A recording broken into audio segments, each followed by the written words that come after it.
पिछले भाग में हमने देखा कि विक्रम और बेताल की कैसे मुलाकात हुई। विक्रम ने बेताल को अपने कंधे पर लिया और चल दिया।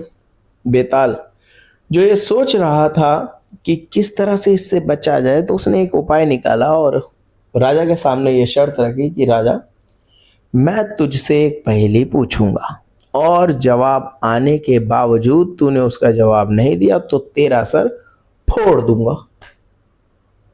राजा ने कहा ठीक है। और इसी अंतराल में शुरू हुई ये पहेलियां। हाँ, ये कहानी ध्यान से सुनना, क्योंकि आखिर में बेताल एक सवाल पूछेगा। काशी में प्रताप मुकुट नाम का एक राजा राज्य करता था। उसके वज्र मुकुट नाम का एक बेटा था। एक दिन राजकुमार दीवान के लड़के को साथ लेकर शिकार खेलने गया। घूमते घूमते उन्हें तालाब मिला। उसके पानी में कमल खिले थे और हंस किलोल कर रहे थे। किनारों पर घने पेड़ थे जिन पर पक्षी चहचहा रहे थे। दोनों मित्र वहां रुक गए और तालाब के पानी में मुंह हाथ धोकर ऊपर महादेव के मंदिर पर गए। घोड़ों को उन्होंने मंदिर में बांध दिया। वो मंदिर के में दर्शन करके बाहर आए तो देखते क्या है कि तालाब के किनारे राजकुमारी अपने सहेलियों के साथ स्नान करने आई है। दीवान का लड़का तो वहीं एक पेड़ के नीचे बैठा रहा, पर राजकुमार से रहा नहीं गया। वो आगे बढ़ गया। राजकुमारी ने उसकी तरफ देखा तो वो उस पर मोहित हो गया। राजकुमारी भी उसकी तरफ देखती रही। फिर उसने किया किया कि जूड़े में से कमल का फूल निकाला, कान में लगाया, दांत से कुतरा, पैर के नीचे दबाया और छाती से लगा लिया और फिर अपनी सखियों के साथ चली गई। उसके जाने पर राजकुमार निराश हो गया। अपने मित्र के पास आया और सब हाल सुनाकर बोला, मैं इस राजकुमारी के बिना नहीं रह सकता, पर मुझे ना तो उसका नाम मालूम है ना ठिकाना। वो कैसे मिलेगी? दीवान के लड़के ने कहा, राजकुमार आप इतना घबराए नहीं, वो सब कुछ बता गई है। राजकुमार ने पूछा, कैसे? वो बोला, उसने कमल का फूल सिर से उतार कर कानों से लगाया तो उसने बताया कि मैं कर्नाटक की रहने वाली हूँ। दांत से कुतरा तो उसका मतलब था कि मैं दंतबाट राजा की बेटी हूँ। पांव से दबाने का अर्थ था कि मेरा नाम पद्मावती है। और छाती से लगाकर उसने बताया कि तुम मेरे दिल में बस गए हो। इतना सुनना था कि राजकुमार खुशी से फूल उठा। बोला, अब मुझे कर्नाटक देश ले चलो। दोनों मित्र वहां से चल दिए। घूमते फिरते सैर करते दोनों कई दिन बाद वहां पहुंचे। राजा के महल के पास गए तो एक बुढ़िया अपने द्वार पर बैठी चरखा काटती मिली। उसके पास जाकर दोनों घोड़ों से उतरे और बोले, माई, हम सौदागर हैं, हमारा सामान पीछे आ रहा है, हमें रहने की थोड़ी जगह दे दो। उनकी शक्ल सूरत देखकर और बात सुनकर बुढ़िया के मन में ममता उमड़ आई। बोली, बेटा, तुम्हारा घर है, जब तक जी में आए रहो। दोनों वहीं ठहर गए। दीवान के बेटे ने उससे पूछा, माई, तुम क्या करती हो? तुम्हारे घर में कौन कौन है? तुम्हारी गुजर कैसे होती है? बुढ़िया ने जवाब दिया, बेटा, मेरा एक बेटा है जो राजा की चाकरी में है। मैं राजा की बेटी पद्मावती की धाई थी। बूढ़ी हो जाने से अब घर में रहती हूँ। राजा खाने पीने को दे देता है। दिन में एक बार राजकुमारी को देखने महल में जाती हूँ। राजकुमार ने बुढ़िया को कुछ धन दिया और कहा, माई, कल तुम वहां जाओ तो राजकुमारी से कह देना कि जेठ सुदी पंचमी को तुम्हें तालाब पर जो राजकुमार मिला था वो आ गया है। अगले दिन बुढ़िया राजमहल गई तो उसने राजकुमार का संदेशा उसे दे दिया। सुनते ही राजकुमार ने गुस्सा होकर हाथों में चंदन लगाकर उसके गाल पर तमाचा मारा और कहा, मेरे घर से निकल जा। बुढ़िया ने घर आकर सब हाल राजकुमार को कह सुनाया। राजकुमार हक्का बक्का रह गया। तब उसके मित्र ने कहा, राजकुमार आप घबराएं नहीं, उसकी बातों को समझें।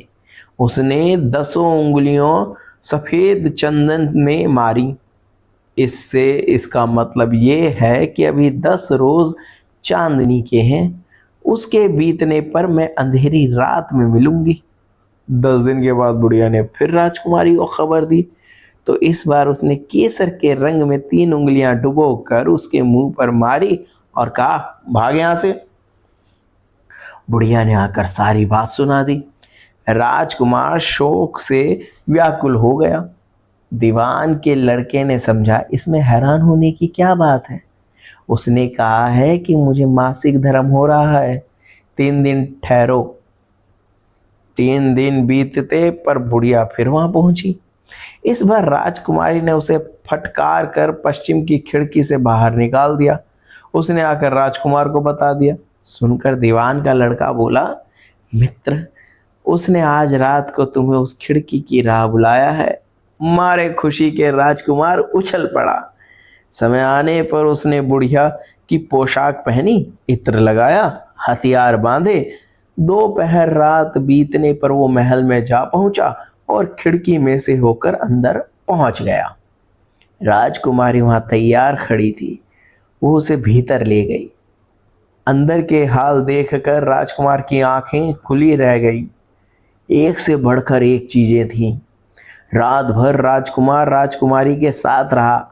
जैसे ही दिन निकलने को आया कि राजकुमारी ने राजकुमार को छिपा दिया और रात होने पर फिर बाहर निकाल लिया।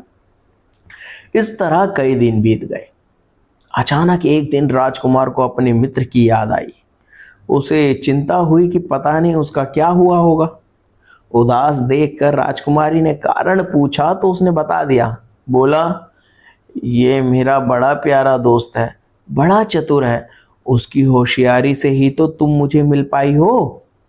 राजकुमारी ने कहा, मैं उसके लिए बढ़िया बढ़िया भोजन बनवाती हूँ, तुम उसे खिलाकर तसल्ली देकर लौट आना। खाना साथ में लेकर राजकुमार अपने मित्र के पास पहुंचा। वो महीने भर से मिले नहीं। राजकुमार ने मिलने पर सारा हाल सुनाकर कहा कि राजकुमारी को मैंने तुम्हारी चतुराई की सारी बातें बता दी हैं, तभी तो उसने ये भोजन बनाकर भेजा है। दीवान का लड़का सोच में पड़ गया। उसने कहा, ये तुमने अच्छा नहीं किया। राजकुमारी समझ गई कि जब तक मैं हूं वो तुम्हें अपने बस में नहीं रख सकती, इसलिए उसने इस खाने में जहर मिलाकर भेजा है। यह कहकर दीवान के लड़के ने थाली में से एक लड्डू उठाकर कुत्ते के आगे डाल दिया। खाते ही कुत्ता मर गया। राजकुमार को बड़ा बुरा लगा। उसने कहा, ऐसी स्त्री से भगवान बचाए, मैं अब उसके पास नहीं जाऊंगा। दीवान का बेटा बोला, नहीं, अब ऐसा उपाय करना चाहिए जिससे हम उसे घर ले चलें।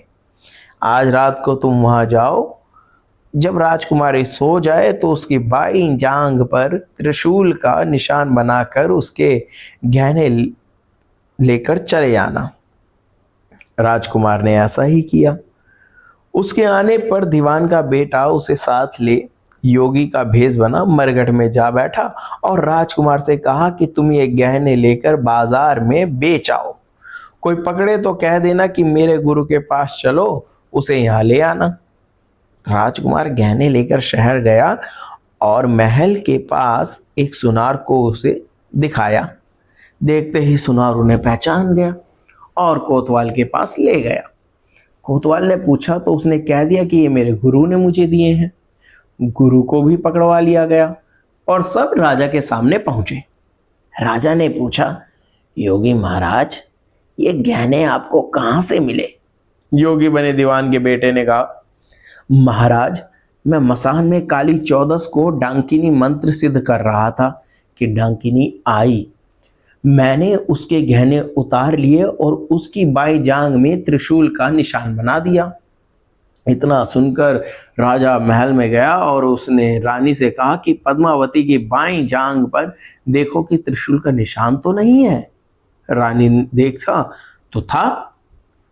राजा को बड़ा दुख हुआ।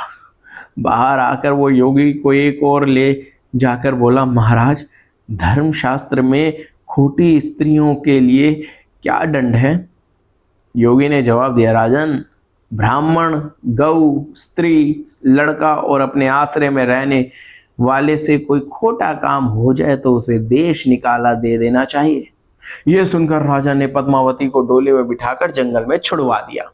राजकुमार और दीवान का बेटा तो ताक में बैठे ही थे। राजकुमारी को अकेली पाकर वहां से साथ ले जाकर अपने नगर में लौट आए और आनंद से रहने लगे। अब इतनी बात बोलकर बेताल बोला, राजन, तो ये बताओ कि पाप किसको लगा?